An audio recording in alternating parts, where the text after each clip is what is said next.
63 years old, and we've been living here since 1926, and I've been farming ever since I was old enough to walk behind a plow and 2 horses. So I guess you'd say all my life, ever since I've been old enough to walk and do chores. What do you think it takes to be a good farmer? Well, you have to love the soil, you have to love God, and you have to love the profession of farming, and be able to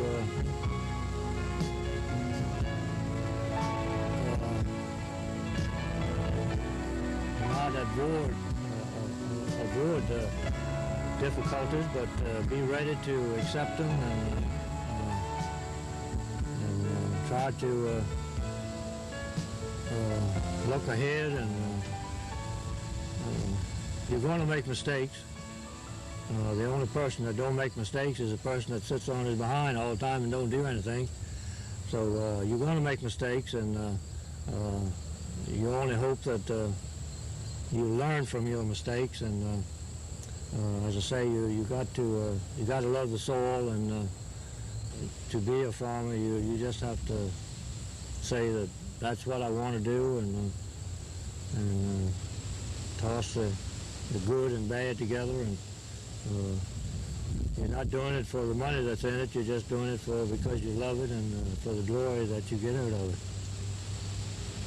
What kind of farming do you do here? Well, we're very diversified. We have a lot of farmers have all their eggs in one basket, but we always did have very diversified. Tobacco used to be our main money crop. Looks like to me we've been cutting back a little bit every year because of labor problems, and just the whole tobacco picture just didn't look too good. And we have always did raise hogs and cattle, and hay and corn, and we have chickens, we have our own eggs, and we keep a milk cow, we have our own milk, and we have our own beef in the freezer, and pork, and hams in the meat house whenever we want one. And so we have to buy very little meat products from the store, but and we have our own eggs, as I say, and so we try to be very diversified. Right now, the cattle and hog prices are very good, and especially when you have cheap corn. Most of the time when you have cheap corn, you're going to have cheap hogs and cattle, but all of this is based on supply and demand.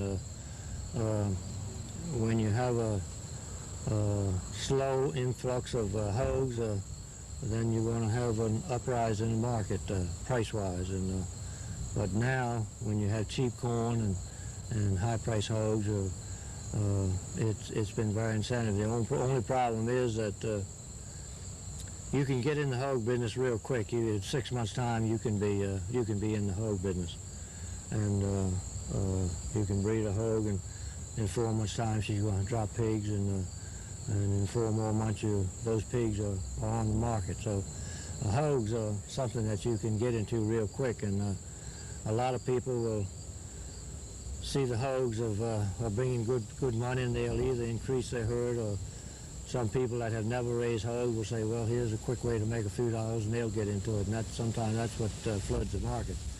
But overall, the hog market has been very stable. Right now, the beef market is good, as good as I've seen it for, I would say, 4, 5, or 6 years.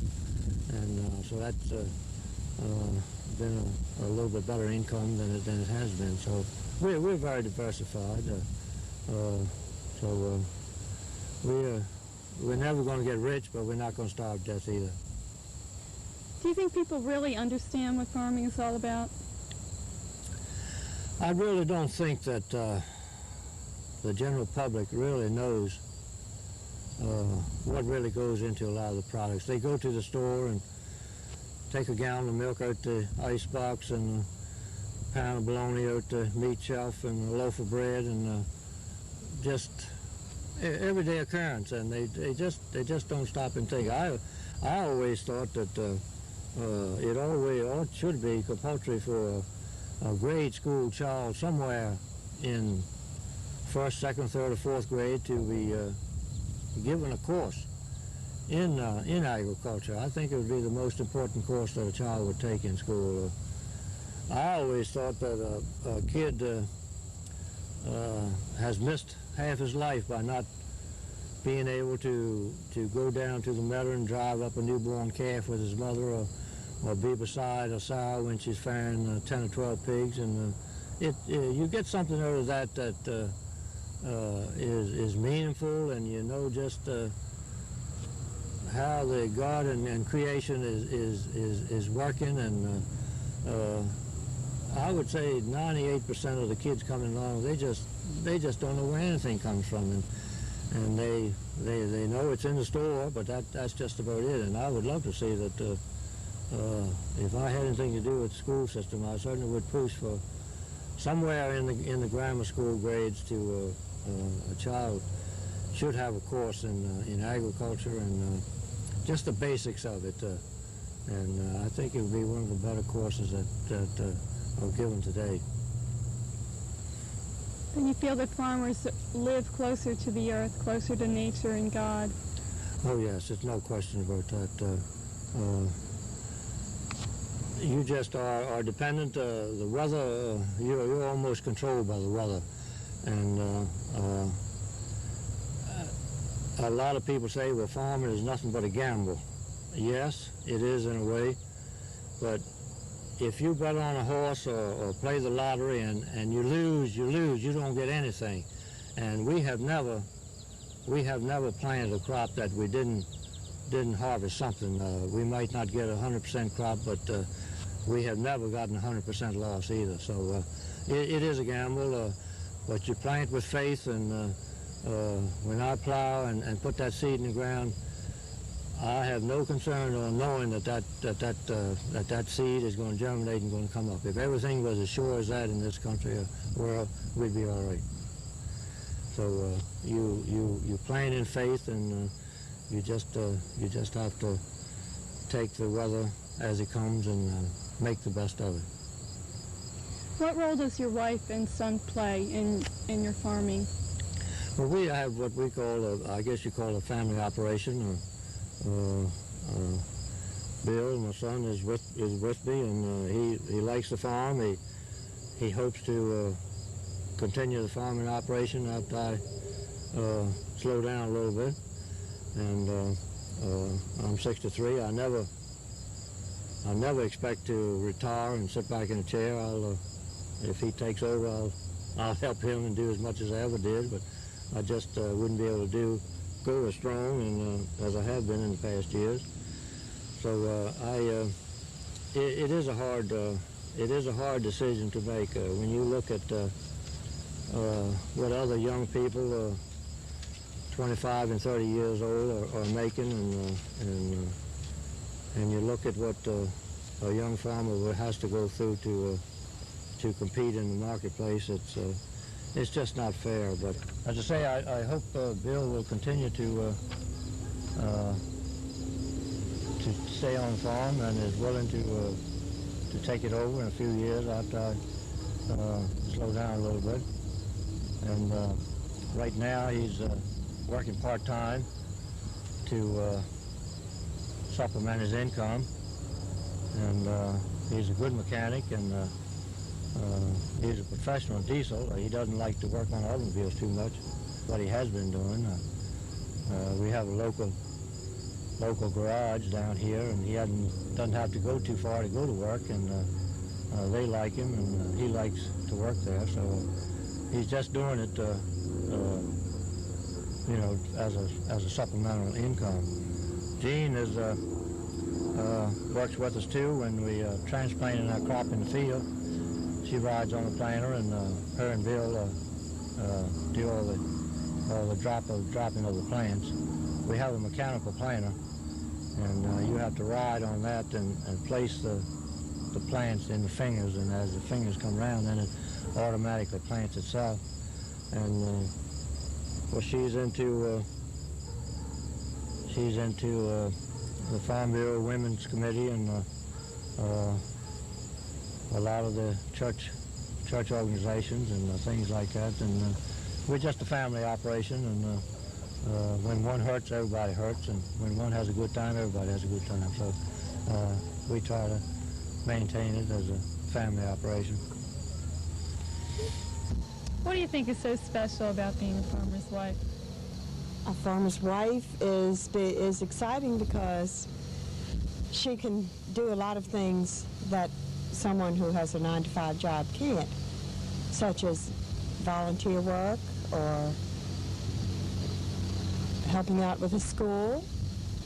She can see the results of her efforts in a more tangible way often than someone who has an office job, because when you have the freezer full and your shelves full, you know that's basic to life. You're feeding your family. Also, a farmer's wife can be near her children when they're growing up and teach them in many ways that an absentee mother can't. And then you get to work with your husband too. Lots of ways. Sometimes there'll be a first aid necessity that they'll come running in from a little accident in the field, and we can be right there to help out, and maybe go also to pick up a tractor part or something like that. And it's just all around. I wouldn't have it any other way. I'm glad I'm a farmer's wife. Tell me how life has been growing up on a farm. Well, I don't know where you start there. It's definitely, I feel you have more opportunities to let yourself grow as far as finding out your talents and things. You're not as stifled as you would be if you were growing up in the city, because you've got a lot of areas to stretch out. You've got so much that you have to do, and chores and everything, the work that needs to be done. And well, it's so diversified. In the morning you'll be out pulling tobacco, and in the afternoon you'll be out overhauling a tractor or something like that. And it's as far as growing up early childhood, I can't think of any better place to grow up than a farm. It's a lot of things to play on around here. It's really neat. There's so many interesting things to do, so much to learn, and I really feel there's a big advantage over growing up in town or something, because there's just so many things you can learn from, so many lessons to learn from nature, and just to see things grow and watch them grow, and have the experience of eating your own food out of your garden, and I don't know, a lot of things. The work is hard, but you get a certain amount of enjoyment from it, satisfaction or whatever, knowing that you can do it. It's tough, and you kind of feel that you're in pretty good physical condition. Is what it is. You kind of have more confidence, and you feel like you have more stamina or endurance than your average American, maybe, I guess. I don't know. But I really think it's very helpful, the hard work and everything. It keeps the cholesterol from building up in your veins and whatnot, I guess. Do you find farming challenging? Do you think it's a it's a challenge, all right. Yeah, it'd be really hard for anybody to start out in farming now unless you've grown up on a farm. If you're trying to start out on your own to buy all the land and the equipment, it'd be such an outlay of money that I don't think you'd ever dig yourself out of the hole. It's just so much. You really almost have to be born into it, or just find somebody who's willing to let you farm their land for, if they're getting old and they don't want to farm it anymore, just to turn it over to you or something, which it'd be a pretty good deal, except they'd still own it. And I think you get more satisfaction out of owning your own land than just farming someone else's. You know, you always feel like you'd be more stable, you know, with your own land or whatever. You could do whatever with it you want to then. And, Do you think you'd like to be a farmer? oh yeah, I don't know if I'd ever be able to make a real living at it. I mean, you can be self-sufficient, but as far as making a lot of money, it'd be pretty tough. I mean, you could get by as a farmer, but I don't think you're going to get rich. Right now I have a second job as a mechanic here in the local garage, working on cars, and you know, we tune them up and change the oil and put a new engine in one every once in a while. And it helps out a lot. The extra income really helps out. I wouldn't mind just really being a full-time farmer, but like I say, I don't know if you'd really be able to make a go at it now, because we don't have enough land to really make it on corn or soybeans, and we're really set up for tobacco. And it seems like tobacco is pretty much starting to be part of the past now. The price keeps going down, and all the anti-smoking campaigns and everything going on is really cutting down on. I never was really crazy about growing tobacco anyway. We just had to grow it because that's the only thing we could make a living on. But we're kind of looking around now, trying to find other things so we can be more diversified and find. Well, we're thinking about trying to board some horses, experiment. We're going to experiment with that, but I don't know. We're not really crazy about that idea, but I think there's money to be made there. It's not necessarily what we want to do, but you gotta do what you can to make ends meet, I guess, really. Your dad was telling me that a lot of the younger farmers that were newly getting into farming ran into the problem of poor management or what have you. Do you think that you would benefit from his experience? Oh yeah. He knows more about farming than I'll ever know, that's for sure. He had to take over the farm pretty young because my grandfather broke his ankle in a logging accident. Well, they were getting some logs out of the forest over here to build this particular barn right over here, and a log rolled down the hill and caught his leg between another log and broke his ankle. So I guess my father he was still in high school. He had to go to high school in the morning and come home and work the whole farm in the afternoon. So he had to do the whole deal from real early age, and he was there when the new things were developed. Like back when he first started, they didn't have the chemicals and the sprays and the fertilizers. He's learned about it, each individual that has come along, whereas me, I have to learn all this stuff all at one time, and it's kind of hard. It's hard to do that way, to retain the knowledge and everything. And he knows stuff a lot of stuff from the old time farming ways too that, you know, will never go out of style, that you need to know, and it'll be years before I get that experience probably from him, and we're just going to have to work together until I get to where I feel that I can handle this place. Well, a lot of the younger farmers, I think, when he was talking about poor management, they were probably overextending themselves, getting big loans and big equipment that they really didn't need, but it would be nice to have, and they just weren't able to pay the loans back, and they ended up losing the family farm that may have been in the family for several generations. But I think if you keep your head and just realize you can make a living, but you're not going to make a killing. You know, just keep that in mind, and don't go out and borrow a lot of money and buy a lot of big equipment. I think you can live comfortably, I think.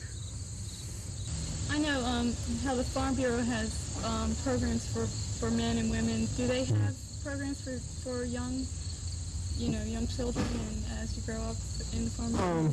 They have a young farmers organization. I guess it runs from 18 to 35 in the age range. It's a pretty good organization. It's a pretty good group. They help support each other. They chip in and help each other, in rough times and things. I haven't been too involved in that lately. When I was just out of high school, I would go to a lot of the meetings and everything, but I got involved in some other things like tractor pulling, so I didn't have much time for the Young Farmers Group anyway. But they still have a really good group, and it's like you say, it's all part of the Farm Bureau. It's a good organization. The Farm Bureau itself is. Yeah. Tell me about the tractor pulling. Well, yeah, I started out small. It's something you just don't realize it can, you get carried away with it, let me put it that way. You kind of start out, it's a natural extension of what you do for a living, farming. You have to be involved in some kind of sport, I feel, whether it be bowling or somebody being a softball league or something. And this is, tractor pulling is just a natural extension of farming, I guess. Everybody takes pride in the machinery they work with, and I guess when you first start out, it's, down with the local farmers and they're bragging, yeah, my tractor can outpull yours or whatever. And so you take it to a tractor pulling contest with a tractor you farm with, and then maybe you get beat, so you go home and you do some fine tuning on there, and you go back and then you win, and then and then he goes home and he fine tunes his, and well, after a while you end up getting a tractor to do nothing but pulling with. So you go through it and you rebuild it, and I don't know, you kind of get carried away sometimes. It's kind of hard now. It used to be pretty much a farmer sport, but now there are more excavators in there and drag racers, and I don't know, it's been kind of taken away from the agricultural community because financially we're not able to keep up with them anymore. These guys owning their own trucking companies and whatever, they get in there, they can use it just as an advertiser. They can write it off as advertising as the cost of their tractor. Paint the name of their company on the side of their tractor, and that's for advertising. They write that off on their tax, whereas it just comes out of our pocket here. We can't. I guess we could really, but I don't know. We don't. Most farms don't do much advertising, so. But it's something I really enjoy working on it. I get a lot of satisfaction doing my own work on there. I never knew much about mechanics in my early teens, but I always wanted to, and I just kind of taught myself through high school, and I just got some books on it and taught myself, and then got some machines and got my own experience on it, and it's really satisfying when you can take an old tractor out of the junk pile and rework it and rebuild it and get a lot of horsepower out of it. Just go out and have fun.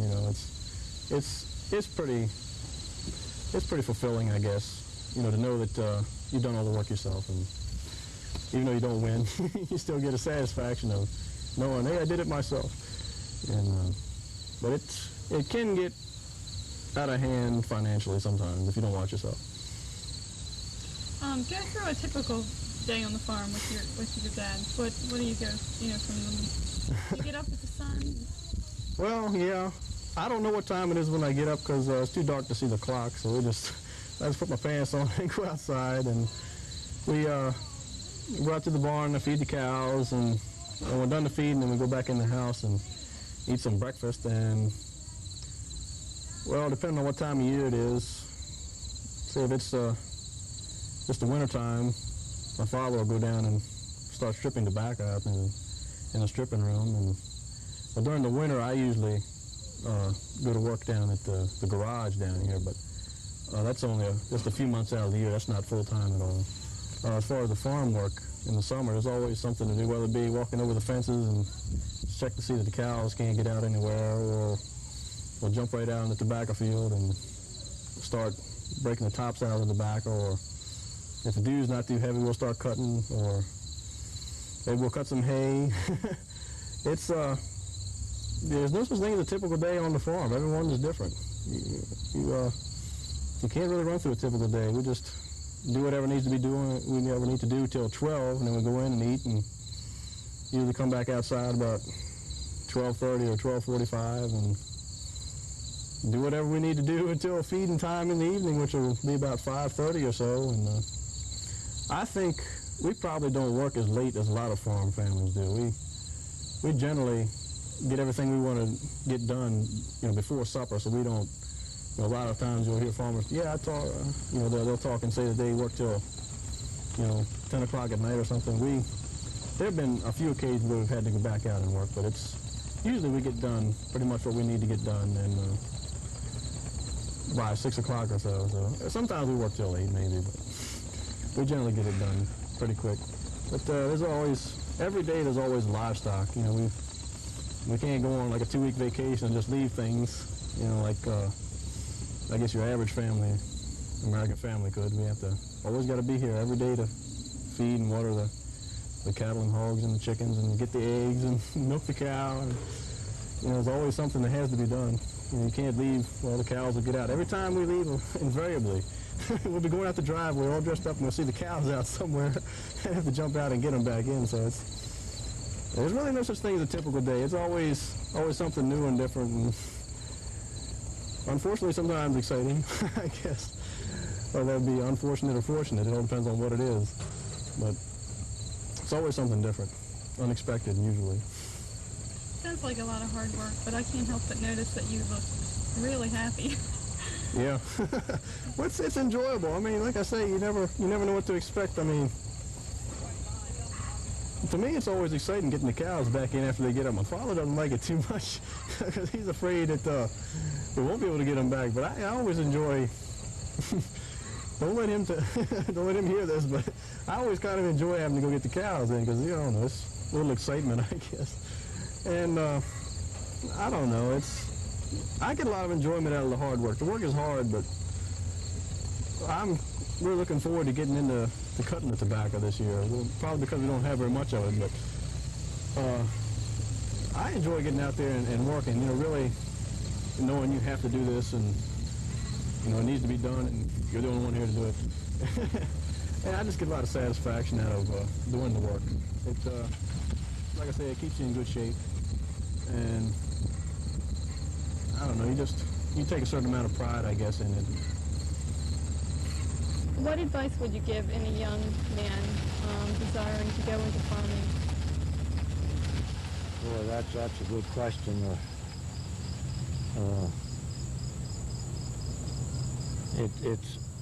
It's hard to come out flatly and say that definitely you don't want to do it. But if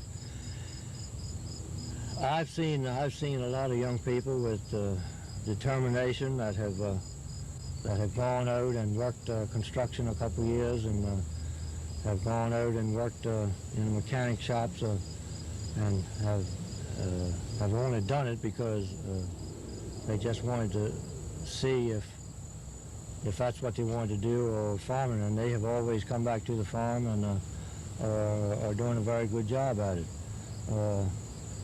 But for a young person now to have to go out and buy the land and buy the equipment, it's just almost prohibitive. He would just bury himself for life almost in debt. But if a young person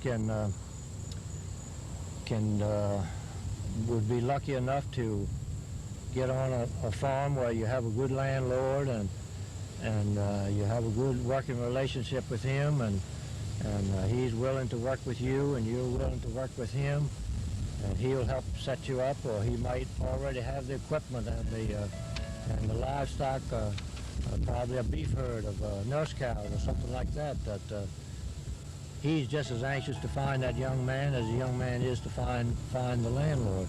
In an operation like that, I would say jump at it. And unless a fellow in a father-son operation where the son has worked with his father all during his young years, and he's increasingly working in, has an interest in the cattle and has a financial interest in the tobacco crop, then he can gradually, take over the total farming operation. I can very readily see how that could work. But as I say, for a young person to have to go out and purchase this high-priced land down in southern Maryland and buy the equipment, it's almost prohibitive. I just don't see how they can make it. But as I say, if he can fall into one of those two categories, I think he can make it work.